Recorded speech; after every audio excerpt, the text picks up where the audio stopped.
నా పేరు doctor K Jagadeeswara Rao. నేను ప్రిన్సిపల్ విఎంసి కాలేజ్ అండి, ఎంఈపీ కాలనీలో ఉంది. అయితే వరల్డ్ హెల్త్ డే అది ప్రపంచవ్యాప్తంగా 7వ తేదీ ఏప్రిల్ జరుపుకుంటున్నారు. ఈ సంవత్సరం ఏంటంటే మై హెల్త్ మై రైట్ అనే నినాదంతో ఈ యొక్క హెల్త్ డే అనేది జరుగుతుంది. ఈ హెల్త్ డే వారోత్సవంలో భాగంగా మన రత్నం గారు ఈ గ్రీన్ ఎన్విరాన్మెంట్ విశాఖపట్నం వారి ఆధ్వర్యంలో ఈ యొక్క కార్యక్రమం జరుగుతుంది.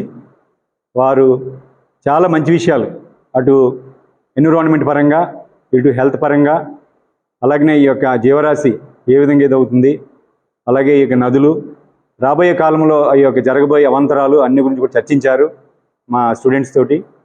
So we feel very happy. అలాగే ప్రజెంట్ ఉన్నటువంటి హెల్త్ కండిషన్ దృష్ట్యా చూస్తే కనీసం ఒక 10 నిమిషాలు కూడా మనం ఈ 2 కాళ్ళ మీద ఒకేలా కదలకుండా నిలబడలేకపోతున్నాం. దానికి ఈ వయసులో కూడా చాలామంది even young 18 years 19 years 20 years పిల్లలు కూడా ఈ విధంగా నిలబడలేకపోతున్నారంటే అది హెల్త్ రీచే కారణం. సో మనిషికి రత్నం గారు చెప్పారు వారి మాటల్లో, అన్నిటికైనా అతి ముఖ్యమైనది హెల్త్, తర్వాత డబ్బు సంపాదన, తర్వాత అన్నిని. కాబట్టి అటువంటి హెల్త్ డే సందర్భంగా ఈ కార్యక్రమం ఏర్పాటు చేసి మా పిల్లలందరిలోకి ఒక అవేర్నెస్ కల్పించినటువంటి రత్నం గారికి మా సిబ్బంది తరఫున, కళాశాల మేనేజ్మెంట్ తరఫున హృదయపూర్వక ధన్యవాదాలు తెలియజేస్తున్నాం. అలాగే తర్వాత మా ఎన్ఎస్ఎస్